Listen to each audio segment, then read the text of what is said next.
อ่ะบ้านเราไปกินแล้วนั่นนี่บอกอะไรได้หน่อยประมาทเขาอะไรได้เอาไปอ่ะขึ้นแล้วนะวะจะพอผู้ชี้เจอกับยักษ์ก่อนหน้านี่ฮะ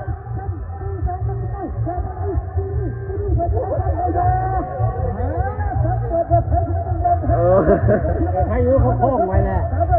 เขาคล้องได้แล้ว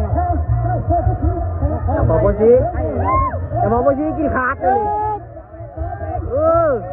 คล้องไว้คล้องไว้เขาคล้องไว้แล้ว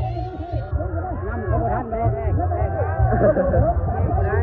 คอยไปคอยไปไปทีนี้คอยนำกดสายมันใกล้แล้ว เขาเคาะแล้วเคาะกับประทันเคาะคือเชื่อเคาะไปมันประทันเนาะบ่ให้มันขาดกันแฮะจะพอผู้ชี้แดก